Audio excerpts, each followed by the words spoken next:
Lundi, au MEDEF, Denis Gauthier-Sauvagnac, président de la Fédération de la métallurgie, se met en retrait. On parle désormais de caisse noire.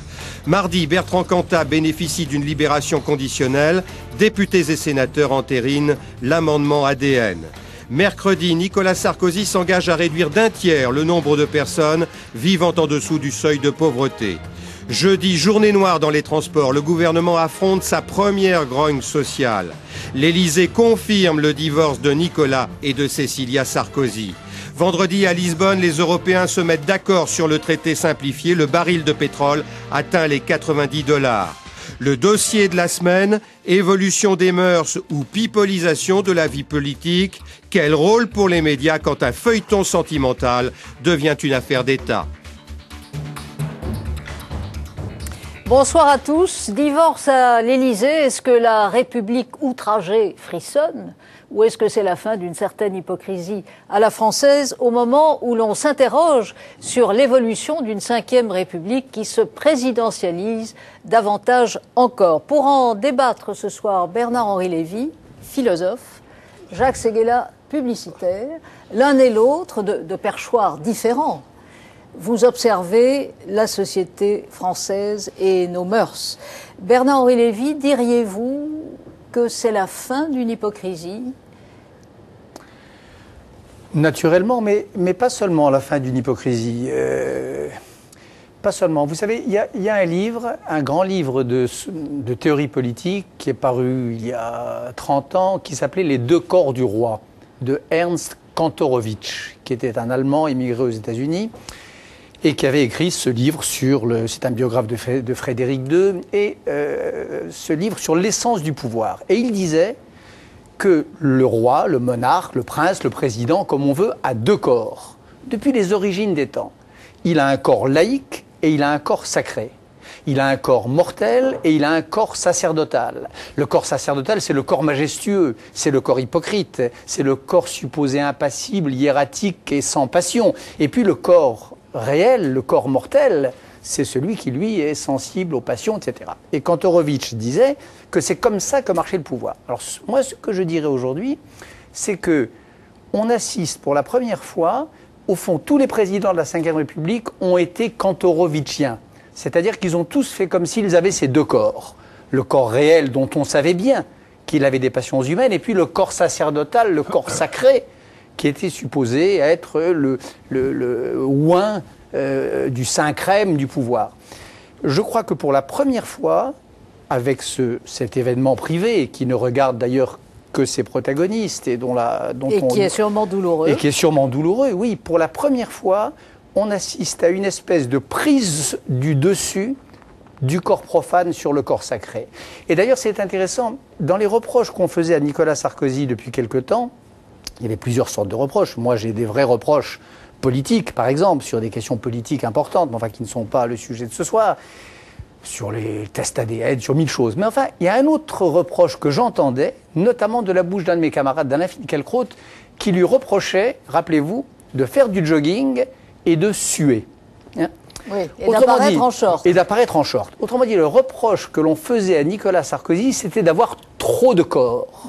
C'est le premier président dont on avait le sentiment que son corps profane, son corps réel, son corps qui jouit, son corps qui sue, son corps qui divorce ou son corps qui s'enflamme, prenait le dessus sur le corps sacerdotal. Donc moi je dirais que le vrai événement là, pour ceux qui nous en regardent, toute la partie privée ne nous concerne pas. Mais pour ceux qui regardent les observateurs que nous sommes tous les citoyens, le vrai événement c'est ça, c'est la fin de l'époque des deux corps du roi, théorisé par Kantorowicz. Avant d'écouter les observations de Jacques Séguéla, je vous propose, grâce à Laurent Bayrou, de revenir sur le couple Sarkozy tel qu'il a fonctionné dans la représentation politique, dans l'ascension politique de Nicolas Sarkozy, puisque, et là aussi c'est un phénomène semble-t-il de génération, on a vu effectivement Cécilia ex-Sarkozy jouer un rôle public et politique. Laurent Bayrou. Je veux rester un homme libre. Lui sur la scène, elle derrière, en grande ordonnatrice d'un show à l'américaine. Élu à la tête de l'UMP, c'est un plébiscite pour Nicolas Sarkozy. Mais ce jour-là, la machine est lancée en famille. Même le petit Louis, c'est une première. Bonne chance, mon papa. Est mise à contribution. Ils montent, main dans la main, Nicolas et Cécilia s'envolent ensemble vers les sommets. À Avoria, sous l'objectif des caméras, les symboles sont savamment mis en scène. Nicolas Sarkozy compte sur son épouse dans sa longue marche vers l'Élysée. Mais un an plus tard, Paris bruise des rumeurs de leur séparation. Cécilia est partie à New York avec un publicitaire. La photo du couple illégitime s'étale en une de Paris Match. Nicolas Sarkozy passe ses vacances sans elle à Arcachon. La vérité, elle est très simple comme des millions de familles. La mienne a connu des difficultés. Ces difficultés, nous sommes en train de les surmonter. Est-ce que je dois en dire plus? Je ne le pense pas. Viré amoureux sur long fleuve tranquille, le candidat a retrouvé sa femme et entend bien le faire savoir. En Guyane, le couple s'affiche à nouveau, proche, très proche. Sur les lèvres du patron de l'UMP, on peut lire « Je t'aime ». 6 mai 2007, malgré son triomphe dans les urnes, Nicolas Sarkozy, élu président, paraît bien seul. Car la toute nouvelle première dame n'arrive qu'à la fin des manifestations, place de la Concorde. Absente. Certains disent l'avoir vu pleurer. Bonjour, messieurs. Dès le lendemain, la polémique repart. Cécilia n'est pas allée voter ce dimanche-là. Pourquoi? Avec l'investiture, c'est le temps du glamour retrouvé, la famille recomposée, belle, moderne, brille au grand complet, sous l'œil attendri du président. Cécilia rayonne. La First Lady semble même trouver son rôle avec l'affaire des infirmières bulgares. J'ai pensé que Cécilia pouvait mener une action utile. Et ce qu'elle a fait avec beaucoup de courage et beaucoup de sincérité, beaucoup d'humanité et beaucoup de brio. Surprenante première dame. En Libye, elle se bat pour obtenir en pleine nuit le départ des prisonnières du colonel Kadhafi. C'est un grand honneur, une grande joie de pouvoir les ramener à la Bulgarie. Mais elle n'est déjà plus de la fête quand le président rend visite en Bulgarie aux anciennes otages qui l'attendaient pourtant, comme leur héroïne. Des absences devenues habituelles. Au sommet du G8 en Allemagne, Cécilia s'éclipse avant le dîner pour l'anniversaire de sa fille. Chez les Bush, c'est une angine blanche qui la tient éloignée du barbecue organisé pour le couple présidentiel. Finalement, sa dernière apparition officielle remonte à la Garden Party, dernière image d'un couple public, fin d'une histoire d'amour. Jacques Séguéla, au-delà des péripéties d'ordre privé, qui ressemblent finalement à celles que beaucoup de Français traversent. Oui, un Français sur deux a divorcé, divorce ou divorcera, mais 100% des présidentiables divorcent. Donc. Enfin, 100% jusqu'ici. Jusqu'ici. Jusqu'ici. Pour autant, est-ce que cela traduit au sein de la société française une espèce d'adéquation, pas nécessairement d'adhésion, mais au fond, une adéquation? C'est-à-dire que le président de la République, au-delà de cette image de ces deux corps que développait à l'instant Bernard-Henri Lévy, le président de la République, au fond, vit comme un Français. Je crois surtout que c'est l'entrée du sommet de l'État dans le XXIe siècle. La génération Mitterrand a été la génération précurseur, parce que c'est François Mitterrand qui a officialisé, sur la fin de ses jours, ayant quitté l'Élysée, le fait qu'il avait une fille cachée et qu'il avait eu une deuxième vie. C'est quand même lui qui l'a mis en lumière. Il a même réglé son enterrement en demandant que ces deux femmes soient présentes à l'enterrement. Ça a été le début. Ça a démarré là. Et puis, cette génération Mitterrand, c'était quand même la génération du paraître. C'est une génération où les convenances devaient l'emporter sur la réalité des choses. Et c'était la génération du secret. Et la génération, entre-temps, il y a une génération Chirac qui a continué avec peu de talent et peu de courage les choses sans vraiment se manifester. Et la génération Sarkozy, c'est une vraie rupture parce qu'on passe du paraître à l'être, on passe du caché au vrai et on passe d'une démocratie qui n'allait pas jusqu'au haut du pouvoir à une démocratie qui aujourd'hui est partagée par l'ensemble de la pyramide. Et les Français, eux aussi, ont deux corps. Parce que c'est très, très amusant de regarder dans les études, quand on regarde en profondeur, pour les Français, cette affaire est complètement scindée en deux. Il y a une disjonction totale entre l'image publique et l'image privée, l'image présidentielle et l'image du couple. Les Français s'amusent de Cécilia et de Nicolas, mais dès qu'il s'agit du président, ils reprennent leur quant à soi et tout ce qu'a pu être cette affaire est gommé et écarté. 90% des Français ne tiennent pas rigueur au président de la République de ce qui s'est passé, ce qui est la moindre des choses. Ce qui veut dire qu'il y a un hiatus formidable entre le microcosme, les journalistes qui s'activent, etc., et les Français qui ne comprennent rien. J'ai relevé un item d'un Français qui disait « Mais on ne comprend pas pourquoi les journalistes nous parlent de ça alors que ça ne nous intéresse pas ». Et la majorité des items disent mais c'est leur vie. Mais ça, c'est très hypocrite aussi de la part des Français. Parce oui, que non, mais ça veut dire que ça ne les intéresse pas sur le plan politique. Sur le plan de politique, on verra tout à l'heure avec Noël Mamère, député maire de Bègle, qui appartient à la famille verte, et aussi avec Jérôme Chartier, député UMP du Val d'Oise, on verra quelle est la transposition justement de cette évolution de nos mœurs politiques sur le plan institutionnel, puisqu'on le sait, le comité Balladur doit remettre demain ses conclusions en ce qui concerne l'évolution des institutions de la Ve République.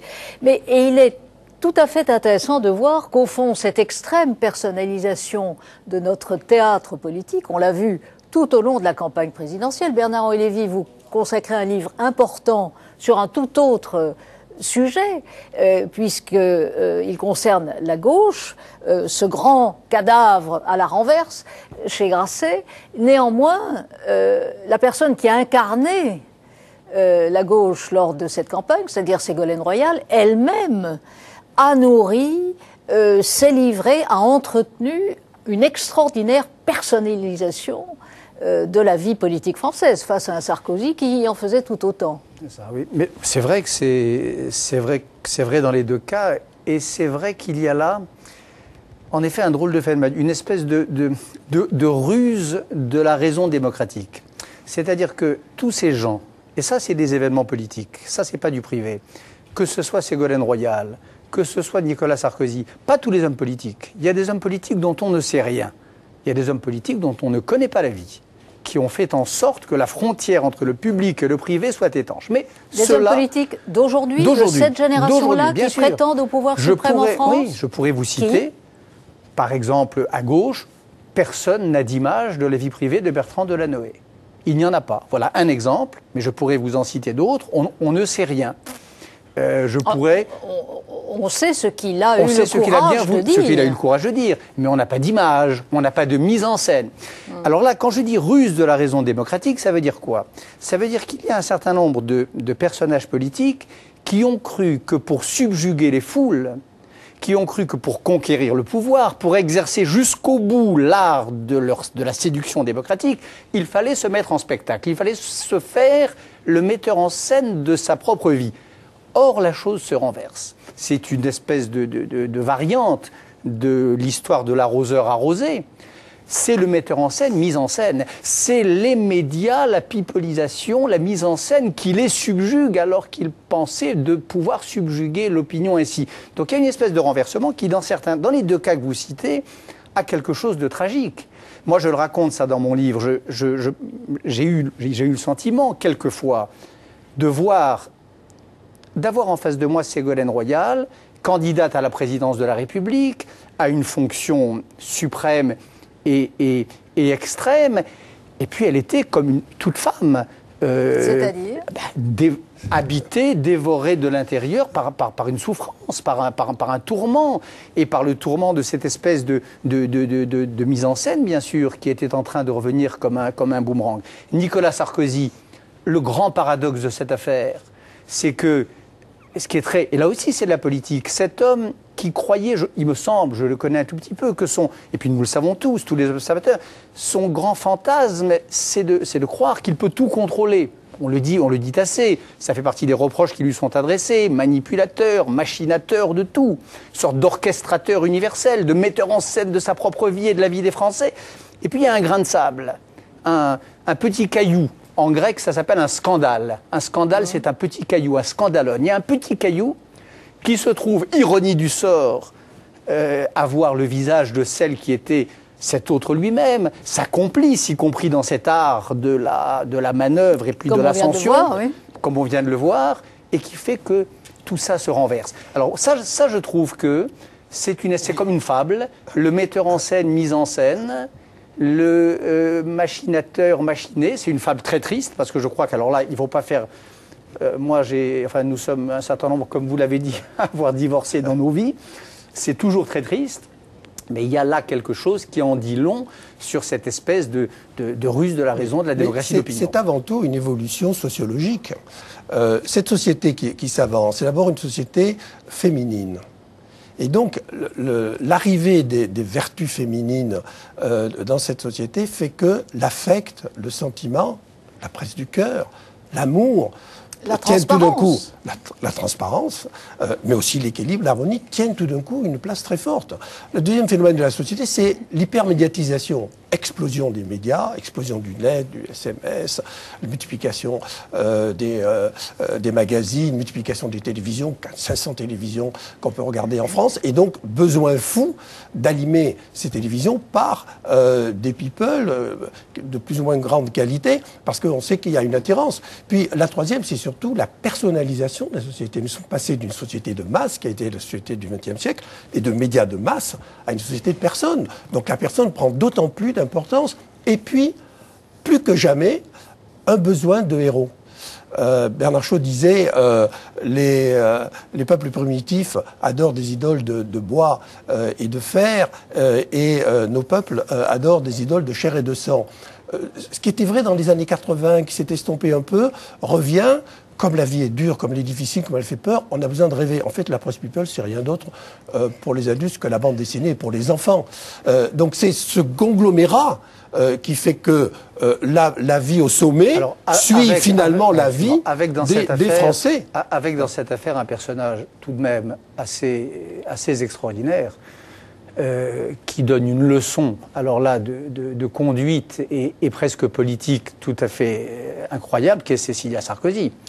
Parce qu'une première dame de France, ça on ne l'a jamais vu, une première dame de France, comme on dit, qui avait le choix probablement, j'imagine, de tous les arrangements, de tous les accords de civilisation, qui choisit de casser la marionnette et de sortir de scène au moment où tant d'autres rêveraient d'y entrer. Mais quelle leçon, là, vraiment, et là on est hors politique puisqu'elle est sortie du jeu, mais quelle leçon de liberté. Et à toutes les femmes, d'ailleurs, je crois. Moi, je suis très frappé de voir autour de moi depuis quelques jours toutes les femmes qui sont scandalisées, beaucoup de femmes, scandalisées par le geste de Cécilia.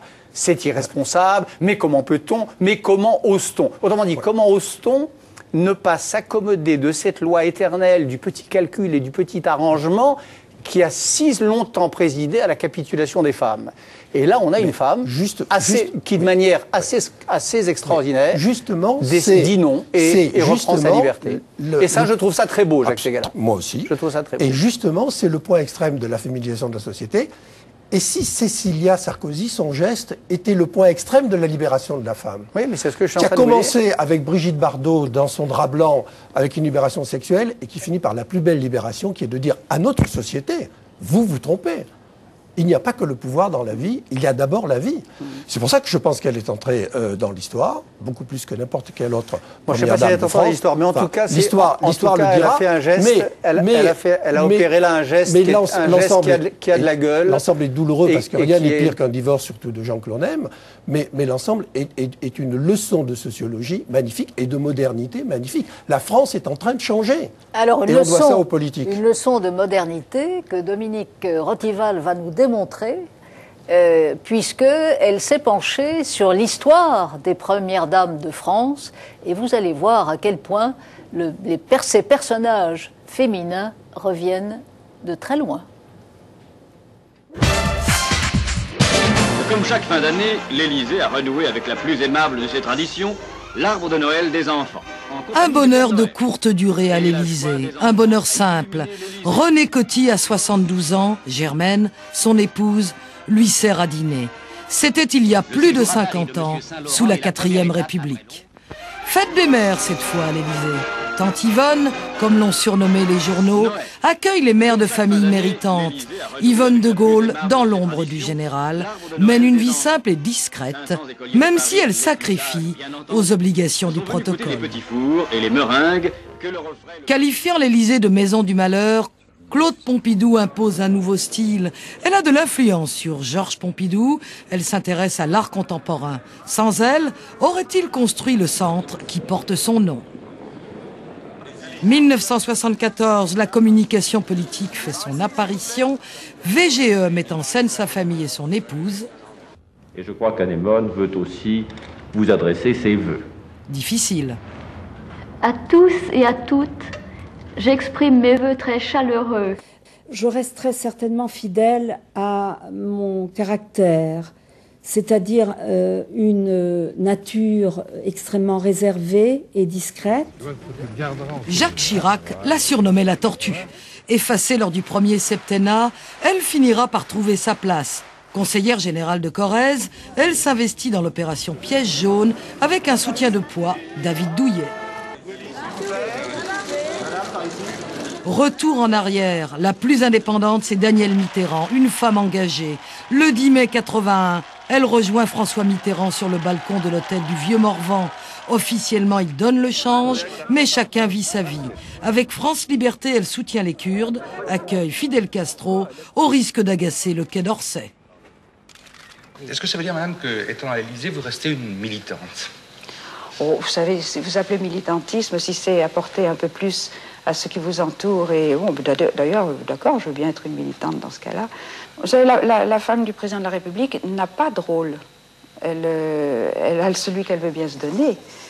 Mais ce n'est qu'à la fin du règne de François Mitterrand que les Français apprendront la vérité, l'existence de sa fille cachée, Mazarine, et de sa deuxième famille. Pendant 14 ans, l'Élysée aura tout fait pour garder le secret jusqu'à procéder à des écoutes. Parce qu'en ce temps-là, le cœur a ses raisons, que la raison d'État ne connaît pas. Philippe Val nous a rejoint. Merci d'être là. Vous êtes le patron de Charlie Hebdo. Face à vous, Maître Bigot. Bonsoir, Maître. Vous êtes avocat au barreau de Paris, spécialiste dans le droit des médias.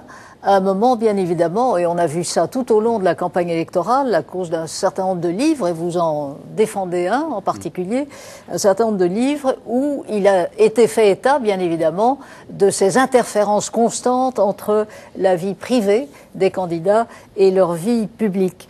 Une question qui porte, Philippe Val, sur cette hypocrisie convenue de la société française dans la représentation du pouvoir, dans la manière dont la génération antérieure, on pense à un Chirac, on pense à un Mitterrand, on pense à leurs prédécesseurs, au fond, où il était convenu que, pour reprendre l'image de Bernard-Henri Lévy tout à l'heure, le corps sacré du président effaçait, gommait, en quelque sorte, son corps réel.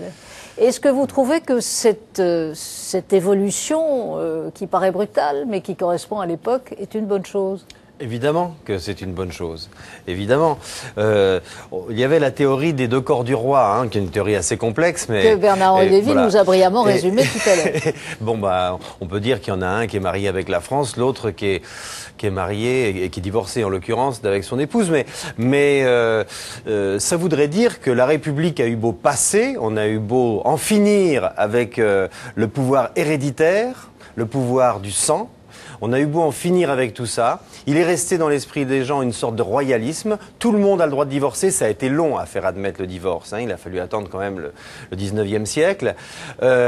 Mais pour les dirigeants, non. Il fallait que la structure, modèle de la famille, cette image reste en place. Alors que c'est la liberté de chacun et que le président de la République est un homme comme les autres. Ce n'est pas un roi. Il n'est pas investi d'une onction divine. Il peut divorcer comme les autres. Les femmes de président ne sont pas des femmes élues, elles n'ont pas été choisies par le peuple, elles ont le droit de faire ce qu'elles veulent. Ce qu'elles veulent. C'est un signe de bonne santé démocratique que les hommes et les femmes, quelle que soit leur fonction dans la société, aient les mêmes droits et puissent user des mêmes libertés. Mais alors, est-ce que cette bonne santé démocratique, Maître Bigot, en fait, ce sont les médias qui y contribuent, y compris cette presse people que vous défendez volontiers dans le prétoire, qu'il est de bon ton de vouer aux gémonies, que tout le monde consulte en cachette et qui est excessivement prospère. Est-ce qu'au fond, c'est la presse people qui, en France, a poussé en personnalisant, a poussé à ce que Philippe Val décrit comme étant finalement une évolution heureuse. Moi, je ne crois pas. Je crois qu'au contraire, c'est un environnement sociétal global qui fait que l'image est particulièrement mise en valeur, qu'on va privilégier des images liées justement à des images de chair, à des images humaines. Et ensuite, la presse, je pense, elle emboîte, c'est vrai, un peu le pas. Elle emboîte le pas et elle a diverses fonctions. D'abord, elle renvoie certainement une image de rêve, incontestablement.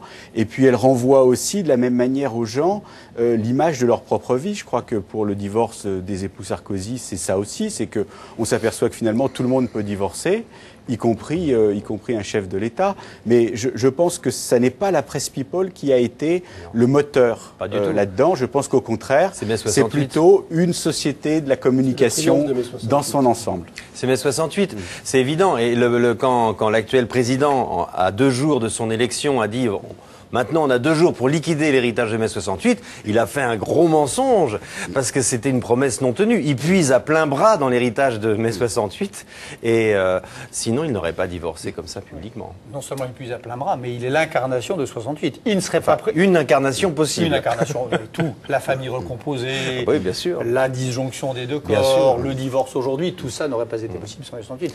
Et quant à la presse people, c'est vrai que c'est trop facile de taper. C'est comme les gens qui tapent sur le thermomètre en croyant faire tomber la fièvre. C'est trop facile de taper sur le symptôme alors que ça n'est que le symptôme. Les paparazzi, qui ont une belle... Vous savez de quand date leur acte de baptême, paparazzi, ils apparaissent. C'est le nom d'un personnage d'Antonioni dans la Dolce Vita qui est l'ami de Marcello Mastroianni. Il s'appelle Paparazzo. Donc c'est ça les paparazzi. De Fellini. De Fellini. De Fellini, pardon. Ils apparaissent là.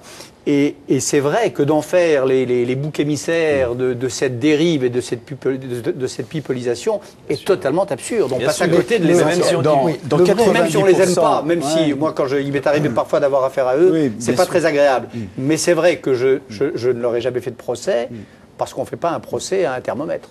Dans 90% des cas, en réalité, la personne qui attaque la presse people a déjà elle-même médiatisé sa propre vie privée. Et donc ça, c'est vraiment un phénomène d'interaction permanente entre la communication de la personne elle-même et puis ensuite, éventuellement, des procédures judiciaires dans lesquelles on est en pleine hypocrisie parce que d'un côté, la personne médiatise sa propre vie personnelle quand elle en a besoin et ensuite, quelques temps plus tard, elle va considérer que c'est une sphère qui est une sphère secrète, qui est une sphère inviolable. Et on est en permanence dans cette schizophrénie-là. Oui, mais de toute façon, la presse people est déjà dépassée. C'est la blogosphère qui va régler tout ça. Avec le pire et le meilleur, car c'est le plus bel outil du monde, puisque ça permet aux hommes de se relier avec les hommes. Et c'est le pire, parce que c'est une boîte à mensonges, c'est une boîte à rumeurs. Au regard de la presse people, la presse people est un monstre d'éthique à côté de la blogosphère, c'est sûr. C'est la cerise sur le gâteau. Tandis que... toutes les dérives qui vont venir de la blogosphère. D'ailleurs, on est même en train de mettre, maintenant les spécialistes ont des baromètres de blogosphère qui étudient en permanence tous les blogueurs qui sont en train de lancer les rumeurs pour prévenir dans l'heure l'homme politique ou la société qui est attaquée, pour pouvoir avoir une contre-attaque immédiate pour, si c'est une fausse rumeur, sauf que la différence entre la blogosphère, oui, vous avez raison, mais la différence c'est que la blogosphère sera beaucoup plus difficile à contrôler. Elle sera incontrôlable. À contrôler que ne l'était la presse people et la presse tout court. Elle sera incontrôlable. Il n'y a pas de coup de fil. Il n'y a pas de coup de fil au directeur de l'information. Il n'y a pas de coup de fil.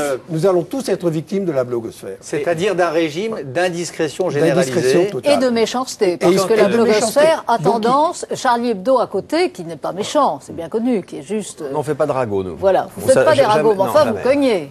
Bon, sur ce qui est de notoriété publique, c'est que des choses de notoriété publique de toute façon. Mais quant à ce que disait Maître Bigot et ce que disait Bernard-Henri Lévy à propos du thermomètre, vous disiez que c'était des gens qui avaient médiatisé leur vie, qui étaient ensuite victimes des paparazzi. C'est vraiment le cas pour Nicolas Sarkozy, qui Et là, c'est très net dans cette histoire. Si on le regarde comme on regarderait un romancier qui prépare un roman, on voit bien que quand son couple va bien, il le surmédiatise, et les périodes où son couple va mal, il le cache et il devient l'ennemi de la médiatisation de la vie privée. Et quand ça va de nouveau mieux, il le remédiatise en Guyane, tout ça, et quand ça va de nouveau mal, il la rend secrète. Donc c'est quand même une éthique à géométrie variable. Certes, mais quand Ségolène Royal, et c'est rapporté dans le livre de mes consoeurs du Monde, Raphaël Baquet et Ariane Chemin, que vous défendez, quand Ségolène Royal nous explique qu'elle aurait rêvé d'épouser François Hollande à Tahiti,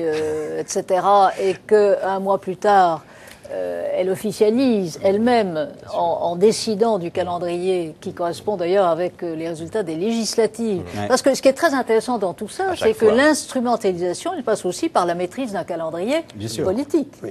C'est un jour de grève, l'autre le jour c'est la Mais Cécilia a dit une chose très jolie, elle a dit c'est tellement dur la politique qu'il faut essayer de la faire ensemble.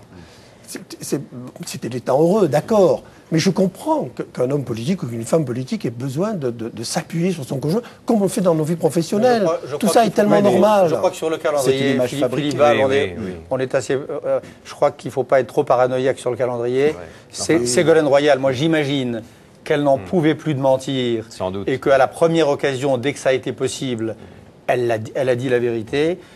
Et dire que Sarkozy a annoncé son divorce pour casser la grève des régimes spéciaux, je crois que là, oui. Et dans les deux cas, c'est pas bien les choses. Ce sont les femmes. Ce qu'il faut dire aussi, c'est que ce sont des événements qui peuvent avoir un intérêt pour le citoyen. C'est-à-dire que ça peut être une information légitime à un moment donné. Par exemple, la séparation de Ségolène Royal et de François Hollande, ça explique en partie peut-être la défaite aux élections présidentielles. Donc c'est pas seulement une information de la vie privée, c'est aussi une information qui peut donner une clé d'explication de la vie politique. Moi, je crois que c'est totalement séparé pour les Français. Par bonheur, ils séparent la vie privée en l'occurrence, là, il y a une vraie bataille qui se joue aujourd'hui. Il y a un écrivain, moi que j'aime pas beaucoup, qui est Bernanos, qui disait qu'il y avait dans L'homme contre les robots, il y a 50 ans, 60 ans, une conspiration contre la vie intérieure et une conspiration contre le secret. Une conspiration, c'est joli, hein, que la société, les médias de son temps, et c'était bien avant la blogosphère et bien avant la presse que vous défendez, conspiraient contre le secret. Alors je crois qu'on est aujourd'hui au pic de cette bataille tellement essentielle contre le secret de chacun. Le secret de chacun, ça veut d'ailleurs dire aussi des choses dont on ne parle pas ici. Ça veut dire par exemple le secret de notre patrimoine génétique. Les gens qui touchent à l'ADN, ils conspirent contre le secret aussi. Et contre le secret des secrets, contre le sein des seins du secret de chacun. Donc on est au cœur aujourd'hui d'une bataille politique majeure, qui est la bataille pour le secret de chacun. La question est de savoir si les responsables politiques donneront l'exemple d'une résistance à cette espèce de pulvérisation des digues du secret, ou s'ils donneront le signal, au contraire, qu'il n'y a plus de secret, que c'est la transparence généralisée et par conséquent la fin de la société. Parce qu'une société sans secret, c'est une société qui n'existe plus. Oui, mais je suis assez d'accord avec ce qu'il ou désocialisée, ou dont le lien a s'est brisé. Mais il y a des secrets qui, pour les hommes politiques, ne méritent pas d'être gardés secrets. Oui. La maladie de Mitterrand, Mazarine qui explique quelque part un petit peu aussi le dossier des écoutes. Il y a peut-être même la Cécilia Sarkozy chez Kadhafi, à quoi a suivi la vente de centrales nucléaires. Je crois qu'on ne peut pas rester simplement... Ou les caisses noires du patronat qui alimentent peut-être les syndicats, peut-être certains députés. Il y a des informations d'ordre privé qu'il faut aussi aller chercher si elles expriment une information légitime. Plus on a de pouvoir, plus il faut être transparent. Le monde de demain sera transparent. Je le dirais pas, non, c'est pas vrai. Les secrets intimes ne regardent que nous. Quand un secret est un secret de pouvoir, sauf si c'est un secret d'État, il doit être partagé. Dans une démocratie, on ne peut pas continuer dans ce monde de conspiration. Le pouvoir doit être transparent et la vie privée doit être opaque. C'est ce qui fait que la démocratie est la démocratie. Donc à ce moment-là, François Mitterrand avait raison d'abriter sa deuxième famille. Bien sûr, accessoirement, on ferait des contribuables d'ailleurs. Bien sûr qu'il avait raison, ne serait-ce que pour des raisons de sécurité de l'État, parce qu'il pouvait être l'objet de chantage si elle se faisait enlever, enfin, etc. C'est tout à fait normal. Mais enfin, c'est tout à fait normal. Il est à des hautes fonctions, il a des prérogatives. On va pas ergoter là-dessus. Non. Mais je pense que les hommes politiques qui mettent en scène leur vie privée, et je voudrais ajouter à ce que dit Bernard-Henri Lévy quelque chose qui me semble, à moi, vraiment très important. Les hommes politiques qui mettent en scène leur vie privée prennent un très gros risque. Ils banalisent la violation du secret de la vie privée. Et ça, c'est quelque chose qui ne doit pas avoir lieu en démocratie. Mais est-ce qu'ils ont le choix? Parce que là, on voit bien... ils ont le parce choix, qu'au fond, bien on a l'air sûr. de découvrir tout ça. Mais franchement, Jacques Séguéla, vous qui avez conseillé tellement d'hommes politiques et tellement de candidats, il y a eu la politique spectacle, c'était Jean Le Canuet qui posait en ciré jaune. Oui, mais moi, j'étais pas né, mais qui posait en ciré jaune dans son bateau avec sa famille et qui imitait Kennedy. Kennedy, John sous le bureau. D'ailleurs, c'était une photo de Nicolas Sarkozy avec son propre fils, bien des années plus tard. Ensuite, il y a eu ce qu'on a dénoncé, quelle horreur, l'américanisation de la vie politique. Mais au fond, ça fait un demi-siècle que ça dure. Je peux ça témoigner. Commence avec Kennedy et Giscard. Oui, ça commence avec Kennedy en Amérique et Giscard en Je France. peux témoigner de Lionel Jospin, même s'il n'a pas été président. Il a divorcé. Il a divorcé, qui a su conserver le secret de sa famille. Je me souviens de m'être battu avec lui pour qu'il aille faire l'émission Vivement Dimanche avec Michel Drucker. Tout était prêt. C'était une émission qui devait se faire pourtant est un garçon très discret. Bon, qui devait se faire le 23 décembre. Pendant 2 heures, il aurait manqué qui il était vraiment, avec sa femme qui était inconnue. Je l'ai poussé dans un retranchement. Il m'a dit, écoute, c'est ma femme qui refuse. Je suis allé déjeuner avec sa femme, qui a fini par accepter. Je lui en ai reparlé. Il m'a dit, écoute, c'est mon intimité, je n'irai pas. Finalement, je n'ai pas à me mettre en scène devant les Français. Oui, enfin, il n'a pas passé au second tour. Donc on peut préserver sa vie privée si on le veut. Oui, mais on n'est pas élu. Je pense qu'on peut gagner aussi en la préservant. Moi, je voudrais ajouter 2 choses. D'abord, à ce qu'a dit Philippe Val, je souscris des 2 mains. Je crois qu'en effet, la démocratie, cette chose merveilleuse et fragile, elle marche sur 2 jambes. L'opacité la plus totale possible sur la vie privée, et au contraire, la transparence, la fin de l'invisibilité, la fin du privilège d'opacité pour tout ce qui est les affaires de l'État. Si vraiment une démocratie qui marche, c'est une démocratie qui fonctionne sur ces 2 principes-là. Les monarques anciens ou les présidents d'autrefois s'abritaient pour les affaires de l'État derrière le principe d'inviolabilité et ne dédaignaient pas en revanche de poser devant les paparazzis. Aujourd'hui, c'est l'inverse. Sur les affaires de l'État, il faut être implacable. Les citoyens ont tous les droits. Ils ont le droit de demander tous les comptes et ils ont le droit de savoir qu'est-ce qui se passe pour les caissements du patronat. En revanche, sur la vie privée, c'est autre chose. Je crois qu'en effet, il y a là un sanctuaire et que si ce sanctuaire est violé, alors on est dans une logique infernale. Ce qui est vrai dans ce que vous dites aussi, c'est que c'est difficile. Pourquoi? Parce qu'il y a évidemment qu'il y a une demande des gens. Il y a une espèce d'indiscrétion généralisée. Autrefois, vous savez, le pouvoir, c'était l'image d'un regard, ce qu'on appelait le panoptique. C'était un regard qui embrassait toute la société et qui la voyait d'un seul regard. C'était le modèle classique de l'autorité. Aujourd'hui, le panoptique, on a l'impression qu'il s'est renversé. Ce sont les citoyens qui ont un regard permanent, un regard incessant, un regard inlassable sur leurs gouvernants. Alors, tantôt pour le meilleur, quand c'est pour savoir qu'est-ce qui s'est vraiment passé avec Kadhafi, est-ce qu'on a vraiment eu raison de lui donner la centrale nucléaire, pourquoi est-ce que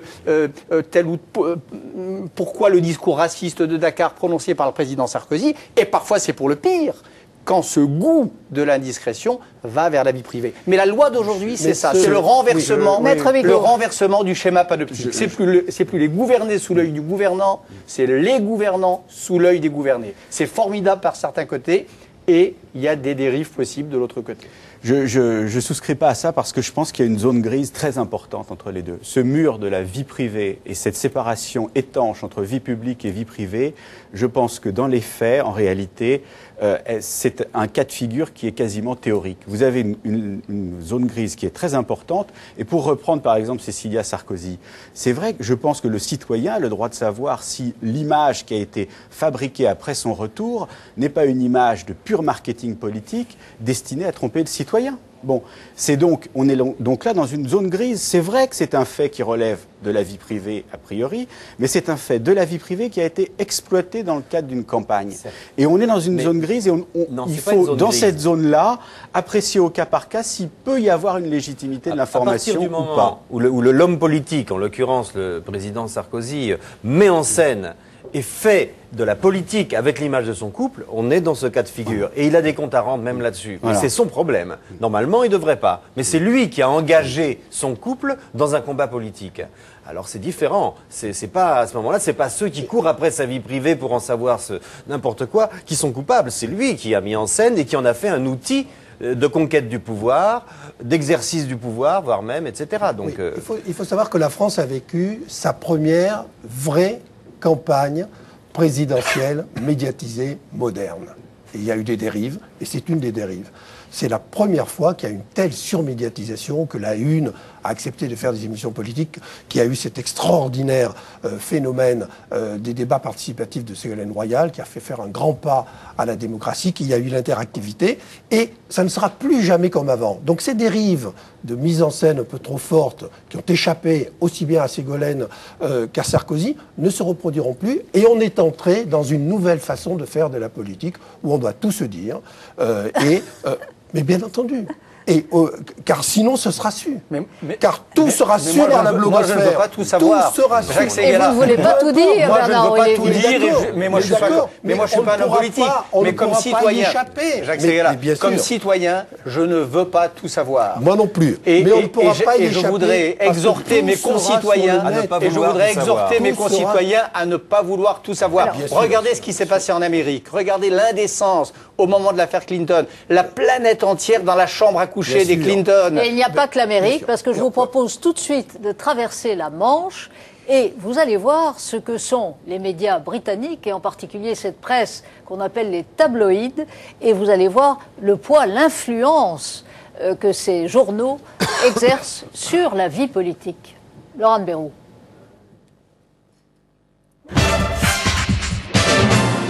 La presse anglaise n'a pas nos pudeurs, loin s'en faut. Les tabloïds ne ratent aucune occasion pour aller fouiner dans la vie des politiques. Et comme 10 millions de Britanniques lisent le Sun, les dégâts sont considérables.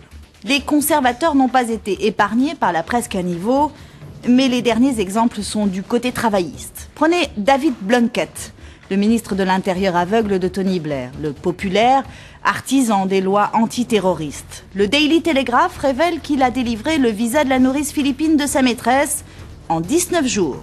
Un record, un passe-droit. L'affaire et tous les détails de sa liaison adultère l'ont finalement contraint à la démission. Autre scandale, la liaison de John Prescott avec sa secrétaire. L'épouse du vice-premier ministre convoite ici à son bras a pu lire par le menu les soubresauts de cette aventure. Nouvelle démission. Pour les tabloïds, tous les moyens sont bons pour informer le public, même frauduleux, comme les écoutes téléphoniques. Et pour obtenir les confidences d'une maîtresse abandonnée, rien de mieux que l'argent. 140 000 € pour l'amante de John Prescott, par exemple. Au pays du libéralisme roi, un récit croustillant fait vendre. Donc c'est une marchandise. Et tant pis pour la vie privée des VIP. Kim Welcher, bonsoir et merci de nous avoir rejoints. Vous êtes la correspondante à Paris d'un journal très respectable qui s'appelle le Sunday Telegraph. Donc très loin de l'univers des tabloïds. Pour autant, vous participez d'une culture journalistique où, franchement, nos débats de ce soir doivent paraître assez surréalistes. L'idée qu'il y ait une étanchéité parfaite entre la transparence que l'on doit à l'électeur et en même temps une opacité de bonne aloi sur la vie privée. Chez vous, c'est impossible. C'est vrai que nous n'avons pas le même contraint de la presse, ni la même loi. La presse, oui, c'est plus libre.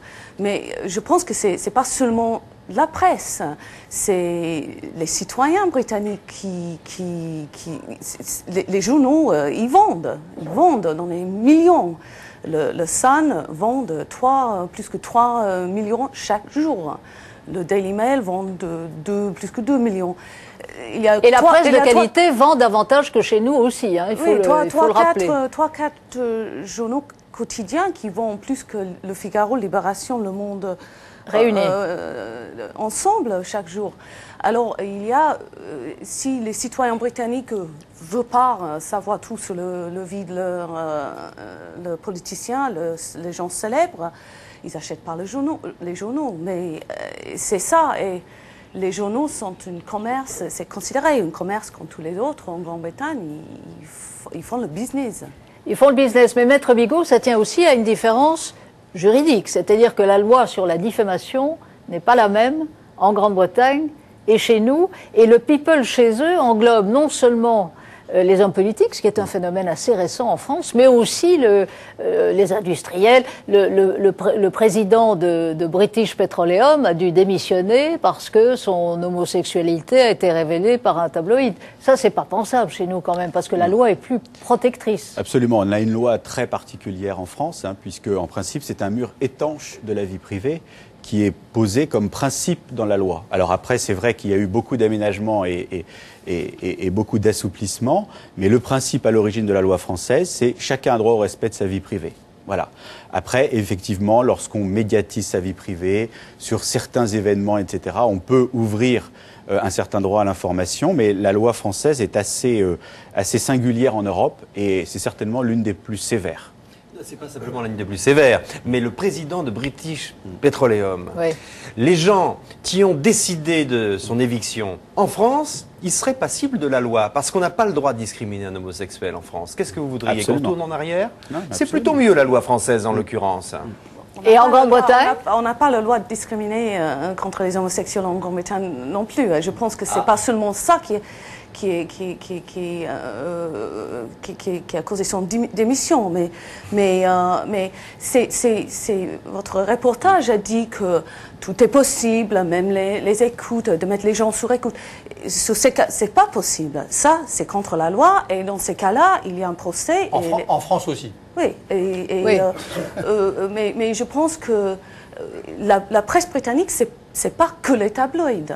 Et je préfère, franchement, les excès de la presse britannique dans toutes ces versions que je vois le timidité de la presse française. Autocensure aussi de la presse française. Une timidité, une autocensure, dites-vous, que vous attribuez à quoi? Je pense qu'il y a peut-être un niveau de respect pour des personnages qui c'est certainement plus haut qu'en France qu'en Angleterre. Mais vous avez la reine, on respecte la reine.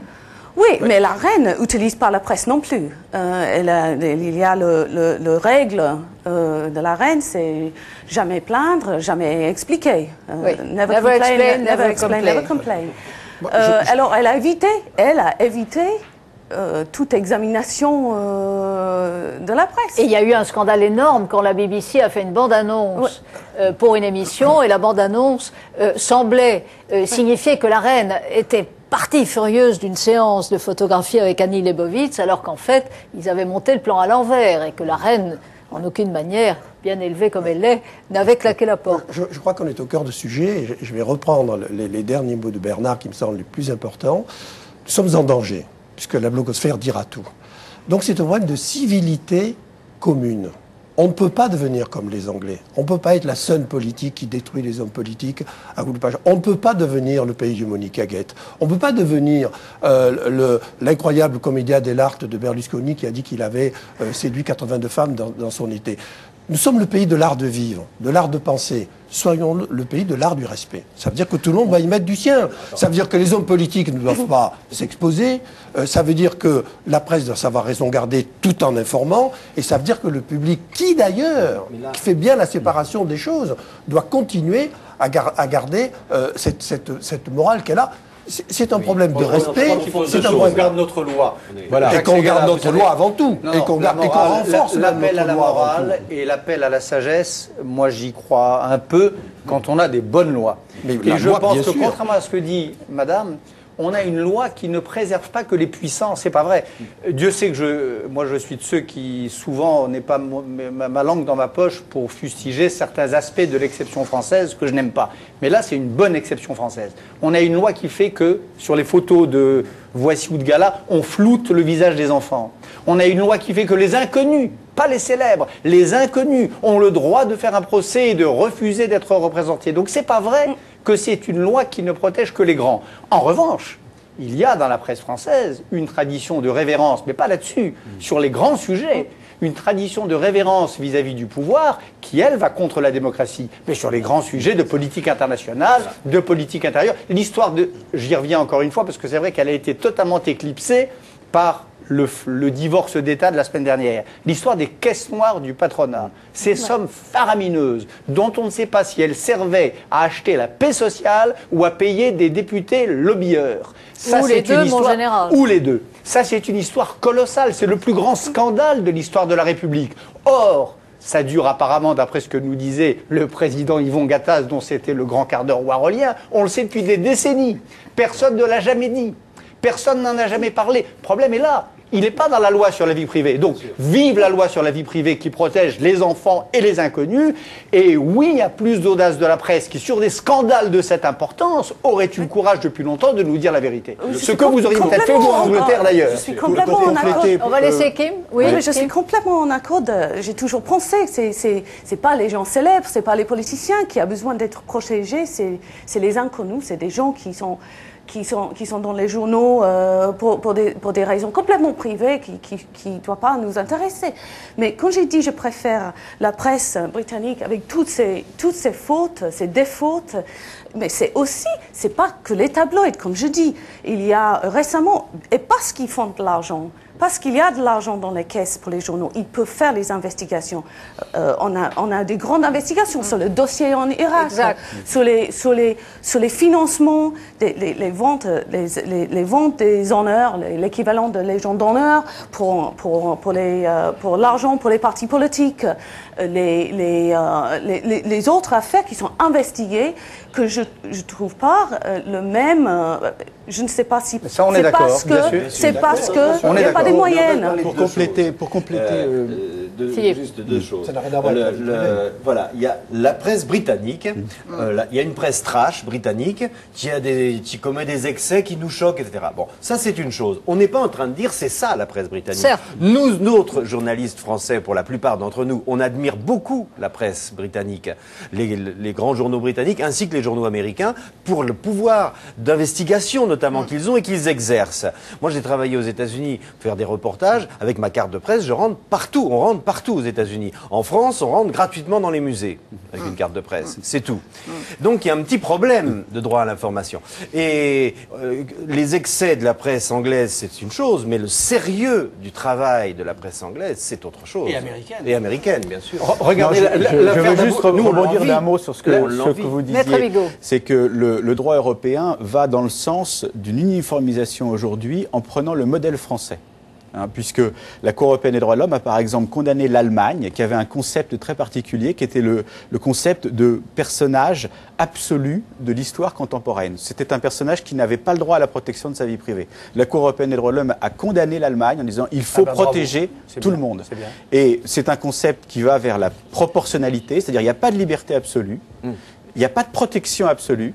Il n'y a qu'un concept de proportionnalité à appliquer. Moi, j'aimerais ça. J'aimerais que la loi française sur l'intimité et sur le secret soit généralisée. Inversement, j'aimerais que le courage des journalistes américains et anglais, qui au moment d'Abu Ghraib ont eu besoin de Abu Ghraib, les sévices infligés par des soldats en Irak, des soldats américains, ont eu besoin de 3 jours pour que ça soit dans tous les journaux, dans toutes les chaînes de télévision. Je voudrais que la presse française ait toujours eu le courage de la presse anglo-saxonne.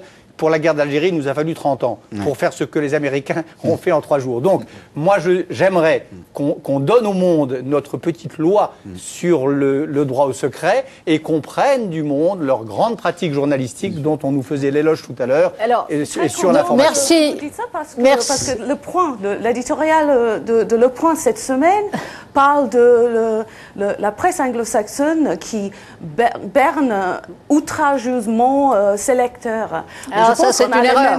Ça, c'est une erreur. Merci Kim Wilshire. Je crois que le moment est venu de nous interroger sur la corrélation, en fait, entre cette extrême personnalisation de la vie politique au sommet en France, phénomène de génération, de féminisation, etc., et en même temps l'évolution de nos institutions. On sait que le comité Balladur va rendre ses conclusions en fait vendredi prochain. Jean-Michel Billiet va entrer en scène pour interroger à ce sujet Noël Mamère et notre ami Jérôme Chartier. Mais d'abord, il a été beaucoup question d'Internet dans nos discussions, et Laurent Bayrou s'est baladé dans la blogosphère pour justement essayer de recueillir un peu le climat. Il est assez différent, vous allez voir. L'affaire du divorce des Sarkozy a fait le buzz tout au long du mois d'octobre. Et c'est un peu la revanche des blogueurs, car c'est un site, bakchichinfo.fr, qui a décidé de rendre la rumeur publique le 3 octobre. Et un autre site, nouvelobs.com, qui a annoncé le rendez-vous chez les juges. Mais qu'est-ce qui a le plus intéressé la blogosphère? Eh bien, selon la formule de Guillermo, la responsabilité de Sarko, elle est plutôt celle de l'homme qui a commencé à raconter une histoire et qui, tenant son public en haleine, lui doit littéralement la fin. L'instrumentalisation de la vie privée de Nicolas Sarkozy n'a échappé à personne. On ne lui demandait rien, s'énerve Raphaël Anglade. C'est lui qui a choisi cette mise en scène de son intimité, puis qui s'est enferré dans le mensonge pour sauver la face. Il ne fallait pourtant que 15 mots, 15 petits mots pour annoncer cette séparation, note Nico dans son bistrot politique. Une déclaration officielle qu'il a fallu attendre 3 semaines au rythme des pas de commentaires inlassablement répétés par David Martinon, le porte-parole de l'Élysée. Les Français étaient en droit d'attendre un peu plus de transparence concernant la situation matrimoniale du président, surtout quand elle se confond avec la diplomatie française, ajoute-t-il. Quoi qu'il en soit, Vincent revient à l'essentiel. Premier couple présidentiel à divorcer, les Sarkozy ont permis à la plus haute fonction de l'État d'entrer elle aussi dans une certaine modernité. La fin de l'hypocrisie des couples politiques, c'est plutôt une bonne nouvelle finalement. À cette réserve près, selon Vincent, cette affaire médiatiquement délicate risque de fragiliser un exécutif reposant fortement sur la personne du président de la République. Bref, l'hyper-président va-t-il encaisser le choc? À voir. N'hésitez pas à m'envoyer vos meilleurs blogs sur laurenberoux@france3.fr. Jean-Michel, pour de vrai. Alors, on a beaucoup parlé de sacralité, la sacralité de la politique. Je voudrais qu'on y revienne un instant. Et au fond, est-ce qu'il n'y a pas une opposition entre ce qu'on appelle le people et le peuple dans la démocratie? C'est pas la même chose, le people et le peuple. Noël Mamère. Écoutez, on a entendu pendant près d'une heure les discussions de vos invités qui étaient très intéressantes. Moi, ce que je retiens dans cette affaire du point de vue politique, puisque c'est ma mission et mon devoir et ma responsabilité, c'est que le président de la République a pris le risque de désanctuariser sa vie privée. Et donc, il a opéré un mélange, une espèce de glissement dangereux entre la sphère privée et la sphère publique. Il y a des exceptions françaises que l'on peut dénoncer. Celle-ci, il faut la protéger absolument. En revanche, lorsque le président de la République met à contribution son épouse pour une mission officielle, comme par exemple la libération des infirmières bulgares en Libye, avec des contreparties notamment extrêmement dangereuses, comme la livraison d'un réacteur EPR à un chef d'État qui est quand même un chef d'État terroriste, on est en droit d'attendre des explications de la femme du président de la République, qui n'est plus simplement son épouse dans la vie privée, mais qui prend une responsabilité politique. Mais je crois que ce que nous devons faire, c'est se dire que cette affaire, sur laquelle tout le monde effectivement s'étend beaucoup aujourd'hui, on doit tourner une page.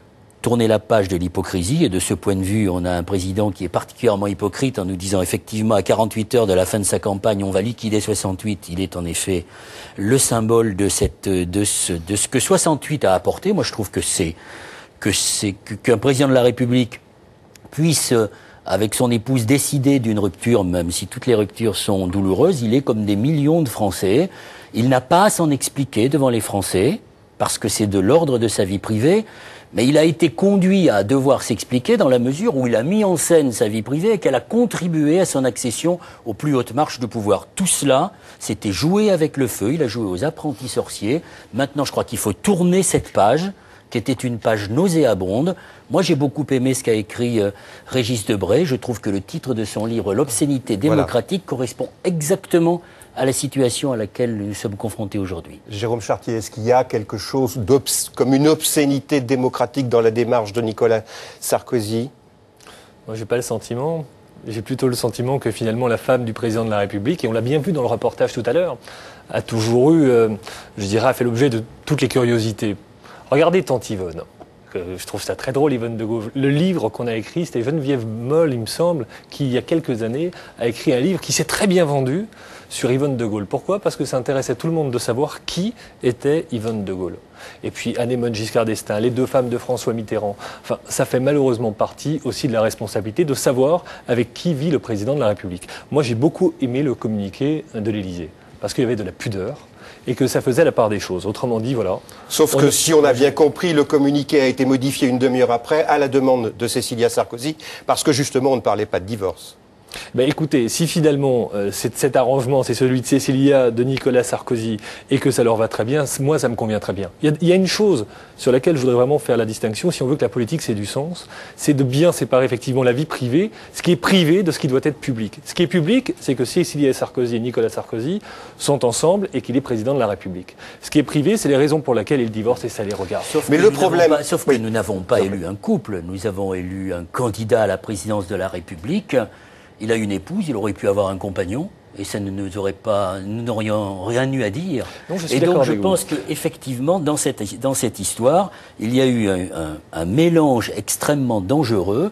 Notre problème n'est pas de savoir avec qui vit le président de la République, comment il vit sa relation avec la personne avec laquelle il se trouve. Ce qui nous intéresse, c'est de savoir s'il tient les engagements qu'il a pris devant les Français et quelle est sa politique. Et moi, effectivement, je rejoins Bernard-Henri Lévy.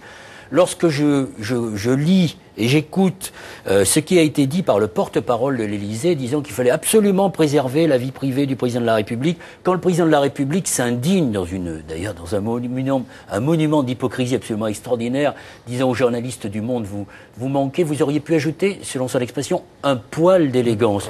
Enfin, franchement, est-ce qu'il a de l'élégance lorsqu'il demande à des gens qui veulent se regrouper familialement dans notre pays leur ADN? Est-ce qu'ils ne respectent pas, est-ce qu'ils respectent leur vie privée? Mais qu'est-ce que ça veut dire, ça? Il faut arrêter un moment précis.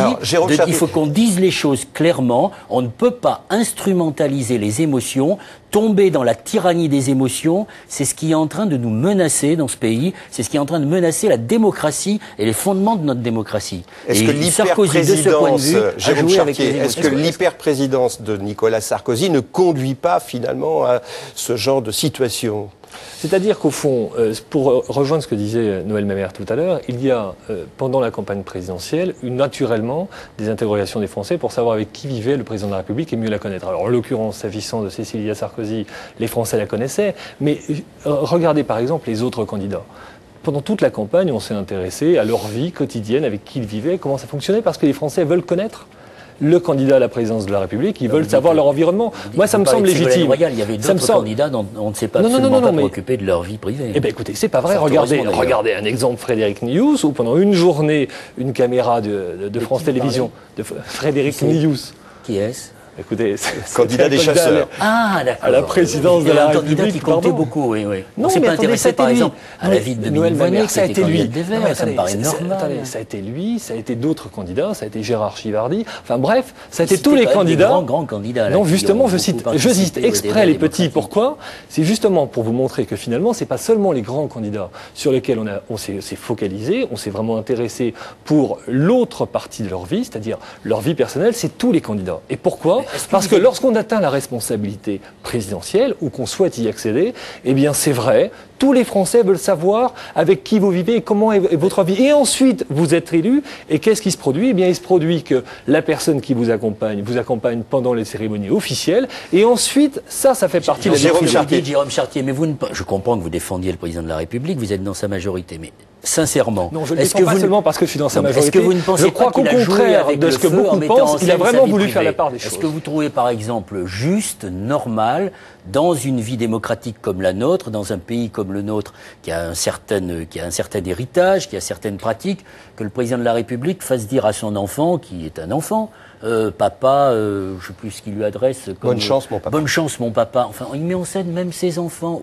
Jusqu'où va aller cette forme d'obscénité? Alors, je voudrais qu'on revienne quand même sur cette réforme des institutions. Parce que je peux répondre à Noël Mamère, il y a quand même un phénomène. Parce que tous les présidents de la République, d'une façon ou d'une autre, se sont présentés avec leur famille, y compris avec leurs enfants. Est-ce que vous voulez au moins reconnaître cela?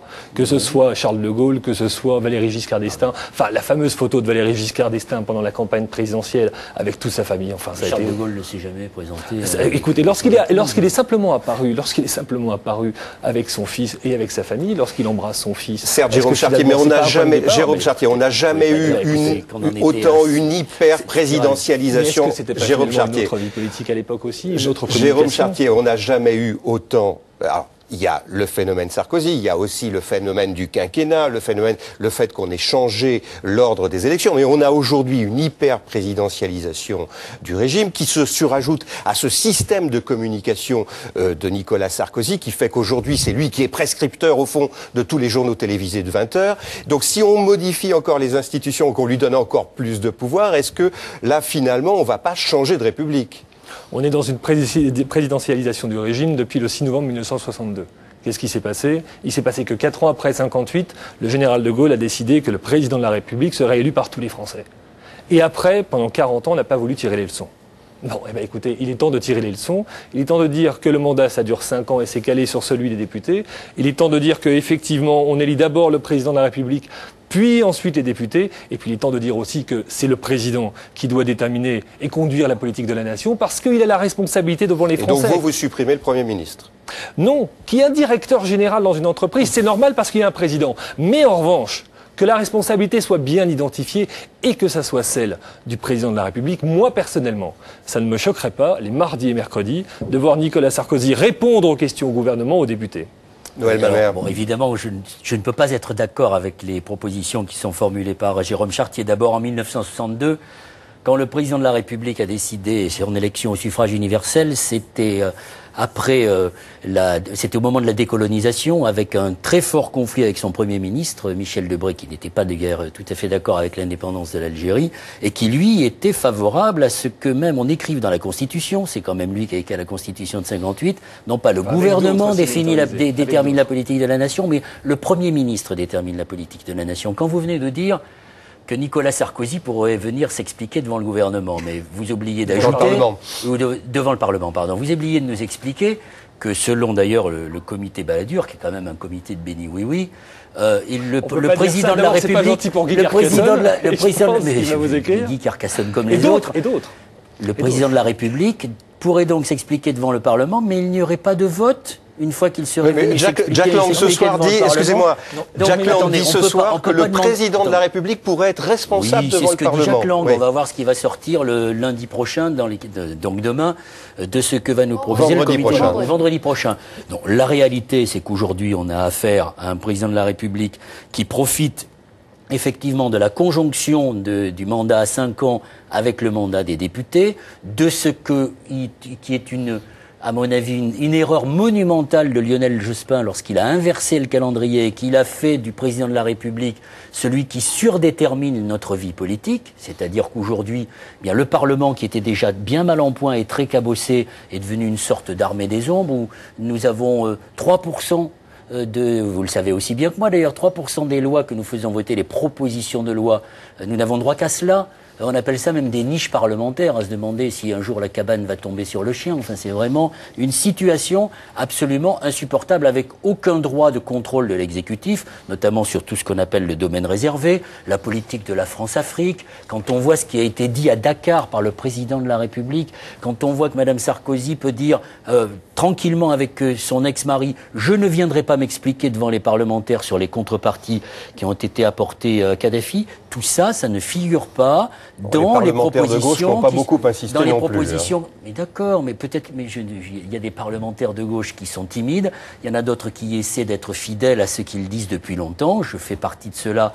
Et les Verts, ça fait longtemps que nous disons qu'il faut élargir les pouvoirs du Parlement en termes d'initiative et de contrôle. Et le problème n'est pas aujourd'hui, comme l'intitulé de la commission Balladur, c'est pas de se demander s'il faut moderniser les institutions, c'est de se demander s'il faut les démocratiser. Et le problème, il est qu'aujourd'hui, le citoyen, dans ce pays, est mal représenté, que le Parlement n'est pas le reflet de la diversité sociale. Alors, il y a quand même une proposition, et que nous sommes dans une situation où ce sont toutes les mêmes couches sociales et sociologiques qui sont au pouvoir. Vous m'autorisez de répondre à Noël Mamère simplement sur ce point pour vous dire que le Parlement, aujourd'hui, a des pouvoirs de contrôle extrêmement attendus. Mais là où je vous rejoins, je vais vous en donner moi. Un seul. Je vais vous en donner un seul, c'est les pouvoirs du Parlement s'agissant du contrôle budgétaire. Moi, j'ai été rapporteur des crédits du Quai d'Orsay. Toute la démarche sur le contrôle de l'immobilier du Quai d'Orsay, c'est moi qui l'ai initié avec d'autres collègues de la Commission des Finances. On a gagné un argent phénoménal pour tous les Français. Et ça a très bien marché. Maintenant, le problème, et c'est là où je vous rejoins, c'est le fait que... Je vous interromps une seconde, puisque c'est votre spécialité. Seriez-vous d'accord, par exemple, pour que l'Inspection Générale des Finances ou la Cour des Comptes, qui sont aujourd'hui des organismes indépendants, passent sous la responsabilité du Parlement, comme c'est le cas, par exemple, dans des pays anglo-saxons? Je vais vous répondre. Moi, je souhaiterais que le Parlement puisse saisir l'Inspection des Finances ou l'Inspection Générale des Finances, des services, pardon, dans le cadre de ce que j'appelle un Parlement partenaire du gouvernement. Ça veut dire quoi ? Ça veut dire simplement qu'il n'y a plus aujourd'hui une opposition frontale entre d'un côté le Parlement contrôleur et le gouvernement qui doit être inquiet. Il y a pour la France l'intérêt qu'un Parlement soit effectivement un législateur avec le gouvernement et un contrôleur des actes gouvernementaux dans l'intérêt du pays. Et effectivement, que le Parlement puisse interroger les services d'évaluation des ministères. La réponse est oui, et je le souhaite. Et pourquoi je le souhaite ? Parce que je préfère que le Parlement fasse ça au vu de tout le monde, y compris du gouvernement, plutôt qu'il aille s'adresser à des cabinets à lui, qui lui coûteraient beaucoup plus cher et qui coûteraient beaucoup plus cher à l'État, et qui, à mon avis, n'auraient pas forcément la même efficacité. Ça, c'est un travail de Parlement et de gouvernement partenaire. Et ça, c'est une vision moderne de la Ve République. Jérôme Chartier, juste une question, Noël Mamère. Jérôme Chartier, le président de la République, pendant la campagne, a dit à plusieurs reprises qu'il souhaitait une dose de proportionnelle. Apparemment, les députés UMP dont vous faites partie ne veulent pas de la proportionnelle, soyons clairs. Et je ne parle même pas des sénateurs. Alors, est-ce qu'il y aura de la proportionnelle ? Écoutez, c'est pas moi qui peux vous répondre, mais je peux vous donner mon avis. Moi, je crois qu'il y a une fonction tribunicienne à l'Assemblée. Parce que l'Assemblée, c'est un lieu de débat. Et moi, je crois qu'on ne peut pas exclure du débat toutes celles et tous ceux qui ont pris la parole, par exemple, lors du premier tour de l'élection présidentielle. Et donc, si on veut vraiment que cette fonction tribunicienne soit remplie, alors il faut que toutes les personnes puissent s'exprimer dans le cadre de l'Assemblée nationale et dans le cadre de l'hémicycle. Maintenant, quel est le problème ? Moi, je crois à la relation entre l'électeur et son représentant. J'aime bien le terme de représentant plutôt qu'élu. Et je souhaite que le représentant puisse rendre des comptes. Et s'il y a une proportionnelle intégrale, alors dans ce cas-là, il n'y a plus personne à qui rendre des comptes. C'est la raison pour laquelle, moi je crois qu'il faut que toutes les personnes qui contribuent au débat politique en France puissent être présentes pour que l'Assemblée nationale remplisse sa fonction de tribune. Donc une dose de proportionnelle. Donc une dose minoritaire de proportionnelle, mais j'ajoute qu'elle doit être figée dans le marbre de la Constitution. Pourquoi ? Parce que je ne souhaite pas que subitement cette dose de proportionnelle se transforme en proportionnelle intégrale à l'Assemblée nationale. Une bonne manière de dézinguer, pour parler vulgairement et familièrement, à la proportionnelle. Deux choses. D'abord, moi je pense que l'Assemblée nationale, malheureusement, l'Assemblée nationale a pris une fonction tribunicienne alors que son rôle, c'est un rôle de contrôle et d'initiative, de contrôle de l'exécutif, de contrôle du gouvernement. C'est très simple pour la proportionnelle. Il suffit de regarder les autres pays de l'Union européenne et en particulier l'Allemagne. L'Allemagne, c'est un système de proportionnel 50-50. C'est ce que demandent les Verts depuis longtemps pour que toutes les familles politiques soient justement représentées. On ne va pas plaider comme des épiciers pour sa boutique, mais enfin qu'il n'y ait que 4 députés verts à l'Assemblée nationale, au moment où il y a le Grenelle de l'environnement, au moment où nous subissons des attaques de tous les prédateurs de droite et de gauche. Oui, mais ça ne suffit pas.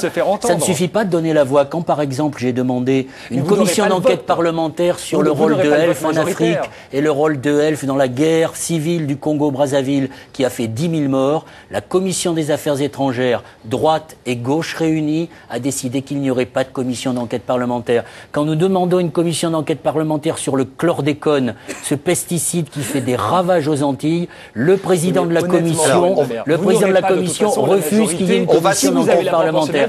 Cela veut donc dire que nous sommes un Parlement soumis et que si nous voulons une vraie réforme, il faut non seulement que ce Parlement reprenne l'initiative et qu'il soit le reflet de la diversité sociale de notre pays. Merci. Juste, alors, je vous demande de répondre par oui et par non.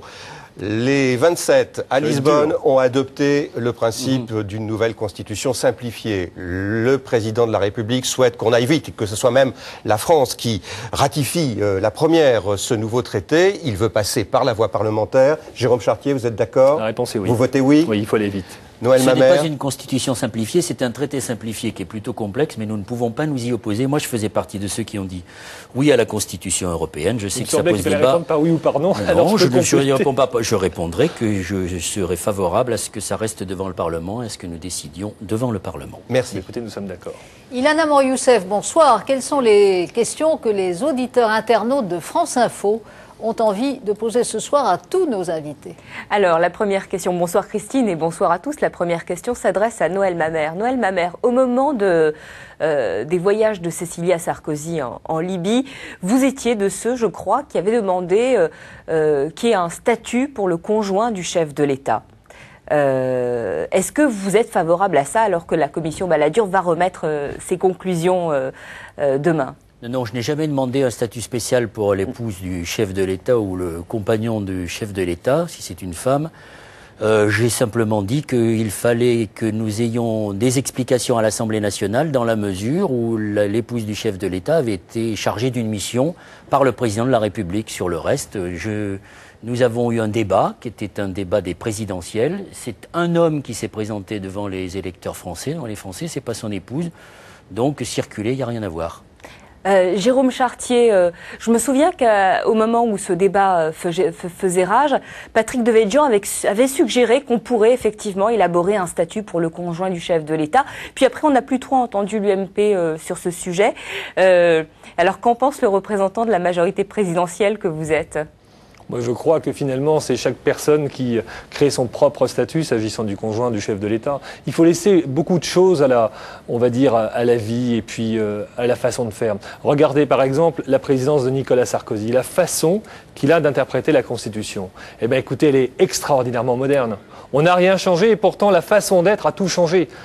Aujourd'hui, par exemple, tout à l'heure, il était à l'UMP, il allait devant l'UMP pour rendre compte au bureau politique de ce qui s'est passé dans la discussion avec les 27 pays de l'Union européenne. C'est extrêmement moderne. L'UMP est extrêmement critique vis-à-vis du président de la République. Je vais terminer, Noël Mamère, sur ce point, je vais vous répondre. Mais c'est extrêmement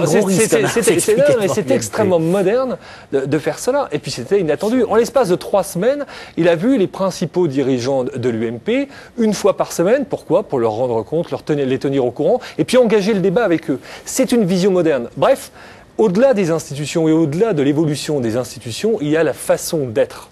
Et moi, je dis que finalement, c'est pas la peine de figer, créer un statut de l'épouse ou du compagnon du chef de l'État, de figer les éléments dans le marbre d'une quelconque loi, parce qu'au fond, les actes, les faits, l'évolution de la vie suffit.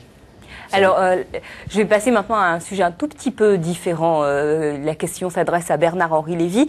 Vous faisiez tout à l'heure l'éloge de Cécilia Sarkozy en disant qu'elle avait accompli un formidable acte de liberté en quittant les ors du pouvoir. Est-ce que vous établiriez un parallèle avec ce qui s'est passé avec Diana ? L'ex-épouse du prince Charles. Après tout, ce sont 2 femmes qui, à un moment, alors qu'elles auraient pu rester dans les palais, ont décidé d'en sortir. Je ferai un parallèle avec Diana, avec, si j'ose dire, avantage pour Cécilia. Parce qu'elle a attendu moins longtemps. Et qu'on aurait pu imaginer une Cécilia... Diana était plus jeune. Attendez, oui, mais... Attendez. On aurait pu imaginer une Cécilia Sarkozy, calculatrice, stratège, attendant de s'installer dans ce rôle de First Lady avant de Première Dame, avant de prendre sa liberté. Je trouve que dans cette façon qu'elle a eue de rompre de cette façon, tout de suite ou presque, qu'il y a quelque chose d'inédit et je trouve franchement d'assez magnifique. Je ne sais pas quelle sera la suite de l'histoire, tout ça lui appartient, mais en effet je trouve que ça a beaucoup d'allure. Moi je voudrais dire quand même une chose, là j'écoutais Monsieur Chartier, et je trouve, monsieur le député, que vous prenez des grands risques, là. Vous prenez des grands risques, avec la façon dont vous nous décrivez le rôle du Parlement. Un Parlement, c'est pas fait pour être le partenaire du gouvernement. Un Parlement, c'est pas fait pour être le lieu d'une puissance tribunicienne. Mais où avez-vous vu ça? Un Parlement, c'est fait, pour être un lieu de confrontation de points de vue.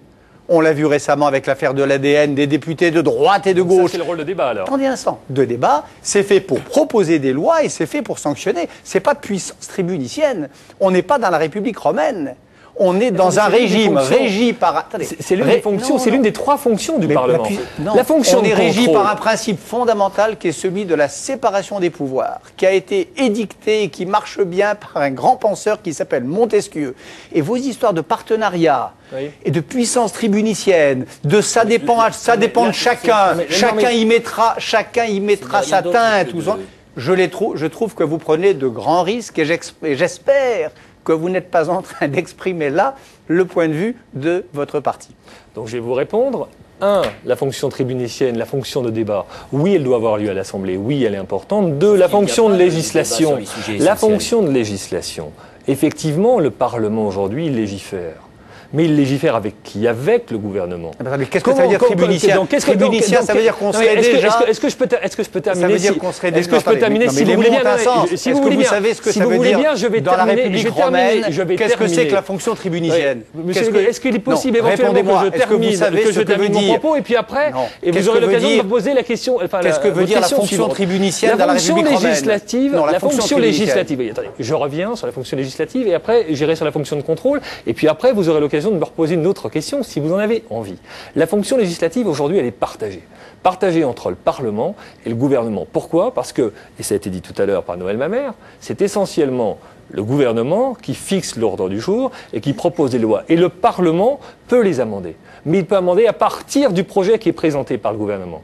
Ça veut dire quoi? Ça veut dire que si jamais on n'établit pas des règles de travail dans le cadre d'un partenariat entre le Parlement et le gouvernement, la situation est bloquée et le fait majoritaire est là finalement pour figer la loi. Troisième élément, c'est le pouvoir de contrôle. Et le pouvoir de contrôle, c'est quoi? On l'a dit tout à l'heure dans la fonction budgétaire. Mais c'est aussi lorsqu'une loi est votée et que cette loi n'est pas appliquée, et que cette loi n'est pas habitée. Qu'est-ce qui se produit? On a compris. Alors je vous réponds que si d'un côté... La politique étrangère, quand on envoie par exemple des soldats en Afghanistan, le Parlement n'est même pas consulté. Ce n'est pas acceptable dans une démocratie. Le Parlement est tenu informé, il y a un débat au Parlement spécialement s'agissant de l'engagement des forces en Afghanistan. On leur tord le cou. D'ailleurs, la commission Balladur essaie de se creuser la cervelle pour savoir comment on va réformer l'article 20. Était très juste. Si on a d'un côté un hyper-président qui est président de la République, Premier ministre, titulaire de chacun des ministères, secrétaire général de l'Élysée, chef de l'opposition bientôt. Et président de l'Assemblée nationale. Et président de l'Assemblée nationale. Et que de l'autre côté, on a un Parlement réduit à ce que vous appelez la fonction tribunicienne, pardonnez-moi. Mais c'est pas réduit. On n'entre même pas dans la 6e République. Mais monsieur Lévy, mais c'est pas réduit. Dans la 11e République. Mais pourquoi est-ce que vous cherchez à caricaturer? Une régression colossale. Pourquoi cherchez-vous à caricaturer, à réduire? Et à réduire seulement le rôle du Parlement à ça. C'est à la fois le contrôle et la législation. Qu'est-ce qui s'est produit? Vous n'avez pas suivi la loi de finances. Mais qu'est-ce qui s'est produit? Il s'est produit que sur un article, moi-même, j'ai déposé un amendement contre le gouvernement. Et vous savez pourquoi? Parce que un effet indirect d'un article qui est l'article 6 faisait que finalement les personnes les plus riches de France, gagnaient 600 millions d'euros de revenus nets. Et qu'est-ce qu'on a fait? Eh bien, nous, on a travaillé avec le gouvernement. Et qu'est-ce qu'on a produit? On a produit un article qui fait que finalement aujourd'hui il n'y a plus d'effet induit. Et donc par conséquent, on a rempli notre rôle. On a veillé à ce qu'effectivement cette mesure qui est très bonne, qui encourage le placement dans les actions, qui encourage le placement dans les actions, et bien profite à tous les Français. Noël Mamère. N'est-ce pas, qui a officié aussi. Pardon, mais si vous parlez ce n'est pas moi qui en même temps, ce n'est pas moi qui ai débordé sur ce que vous disait parlez Gérard Chartier. Tous en même temps, on ne s'entend plus. Ilana Ban-Youssef, une dernière question. Ilana. Alors, une dernière question qui s'adresse à Jacques Séguéla et qui revient donc au sujet que nous avions commencé à aborder en tout début d'émission. Je suis désolée, messieurs, on est obligé de calmer vos ardeurs. Jacques Séguéla, on a vu le communiqué officiel qui annonçait la séparation du couple Sarkozy préciser que ni l'un ni l'autre ne ferait de commentaires. Et aussitôt le lendemain, on a vu Cécilia Sarkozy expliquer longuement dans l'Est républicain et samedi, le magazine Elle avançait sa parution pour publier aussi une interview de Cécilia Sarkozy. Comment, vous qui êtes publicitaire, vous interprétez cette contradiction flagrante? Alors, je vais vous répondre, mais d'abord, je voudrais dire combien j'ai été terrorisé par le deuxième plateau. On est revenu à la politique du XXe siècle, alors qu'on avait démarré en parlant de choses simples, en parlant de choses où tout le monde s'agresse, où le ton monte, où on se jette. C'est l'un des membres de votre plateau qui a agressé M. Chartier. Nous pouvons nous parler tranquillement, et nous l'avons prouvé. Justement, vous avez largement participé à la politique du XXe siècle pour que nous n'ayons pas de le sort C'est au membre de mon plateau que je veux répondre. Je crois que, et je vais répondre ensuite évidemment à la question, je crois que nous sommes en train d'entrer dans une autre façon de diriger la France. Tous ceux qui l'ont dirigé jusqu'à présent n'ont pas réellement réussi, sinon on n'en serait pas là où on en est. Faisons confiance à ce qui se passe. On a un homme qui d'abord a compris la notion du temps. Il réagit en temps T, parce qu'aujourd'hui nous sommes à l'heure du SMS, de l'ordinateur, du direct, du live, et lui dirige la France en live. Il a compris ensuite qu'il fallait entrer dans un temps de vérité. Il dit les choses dans un langage simple, et les Français lui suivent pour ça. Et puis il a compris que c'était le temps de l'action. Alors il lance tout à la fois, il est partout, il bouge. Il commence à peine. Si on commence déjà à lui taper dessus de tous les côtés, on ne peut pas y arriver. Et pour répondre à Cécilia, il fallait bien qu'un des deux parle. Il faut quand même, à un moment donné, expliquer... Le communiqué précisait que ni l'un ni l'autre ne parlerait. Un communiqué ne suffit pas après, quand même, 20 ans d'une passion assez folle et d'une histoire d'amour qui a quand même été très belle, même si elle finit mal. Donc, c'était à la femme de parler. Parce que, comme je le disais en début, nous sommes dans une société féminine. Ce sont les femmes, d'ailleurs, que ce soit Ségolène Royal, qui ont décidé de leur couple. Je pense qu'elle a fait les 2 articles qu'elle devait faire. J'ai cru comprendre qu'elle allait s'arrêter là, et c'est très bien. Et il fallait quand même avoir le minimum d'explications, parce que si vous ne dites pas un minimum de choses, on en revient à la blogosphère, c'est elle qui s'empare du sujet et qui vous fait dire ce que vous n'avez pas dit. Et maintenant, je pense que rideau, il faut parler d'autre chose. N'oublions pas aussi qu'il y a un petit garçon qui a 10 ans, qu'on a vu tout à l'heure, qui finira un jour par payer tout ça. Donc, on les laisse vivre tranquilles, on laisse notre président présider et Cécilia mener sa vie. Merci, Ilana. Aux membres du plateau de répondre. Aux membres du plateau de répondre d'un mot. On laisse. Et puisque je suis un membre du plateau qui a agressé un membre de l'autre plateau. Les plateaux volent. Je suis un membre du plateau qui s'est contenté de rappeler que puissance tribunicienne était un mot qui avait de très mauvais écho et que c'est pas comme ça qu'on construisait une démocratie. Mais un mot à Jacques Séguéla. On laisse le rôle des citoyens, c'est pas de laisser le président présider, c'est d'interpeller le président lorsqu'il y a lieu de l'interpeller. Là, il y a eu quand même depuis 6 mois. En effet, il va tellement vite, il a tellement d'énergie et il fait tellement de choses qu'il en fait des bonnes. Par exemple, cette laïcisation du pouvoir dont on parlait au début de ce plateau, qui me semble être une bonne chose, en finir avec le corps sacré, assumer son corps profane, ça c'est bien. Par contre, quand il ne prend pas position sur les tests ADN, quand il prononce le discours raciste de Dakar, ou quand il livre à Kadhafi, encore tout de même suspect de terrorisme, clé en main, une centrale nucléaire pour l'instant civile, on a le droit, nous citoyens, de ne pas le laisser présider en paix. Bien sûr, qu'il n'exclut pas qu'il faut tout faire pour que la France s'en sorte. Alors surtout si on a des parlementaires qui nous disent que leur rôle n'est plus que d'être une chambre d'écho tribunicienne. Votre discours, monsieur Lévy, est une caricature. Pour essayer de poser quelques questions. Mais pour mettre un terme à ce brouhaha sympathique, mais néanmoins un peu confus, je vous emmène tous dans le cyberespace, où nous allons retrouver notre correspondante dans cet univers où des créatures virtuelles ont tendance, Miss Calixte, à se comporter à peu près comme nous sur Terre, si j'ai bien compris. Bonsoir, sur Second Life aussi, nous avons notre propre réseau de presse.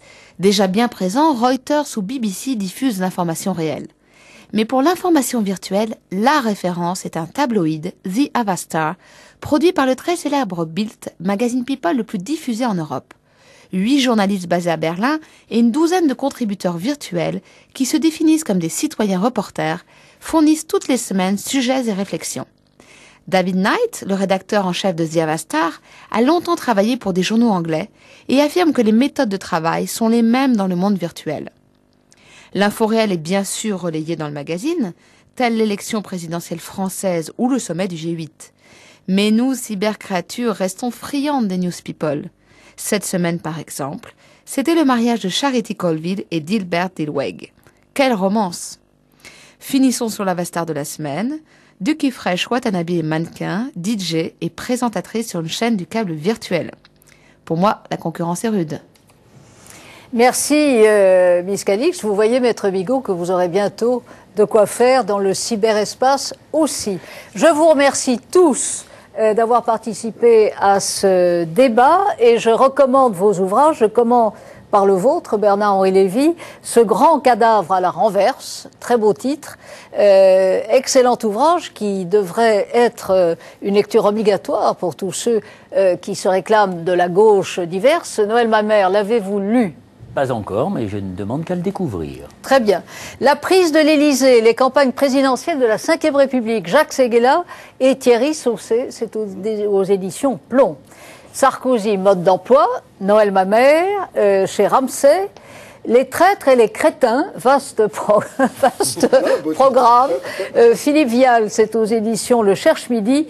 Le lifting de Marianne, 50 propositions. Jérôme Chartier, aux éditions L'Archipel. Maître Bigot, vous n'avez pas encore pris la plume pour raconter vos exploits ? Non, mais je viens de publier un livre qui s'appelle Médias et vie privée à la documentation française. Ah mais voilà, alors, Médias et vie privée, voilà qui résume parfaitement ce qui a fait l'essentiel de notre émission ce soir. Une émission que vous pouvez retrouver dans son intégralité, Duel sur la 3, sur www.france3.fr. Merci à tous et rendez-vous dimanche prochain. Très bonne semaine.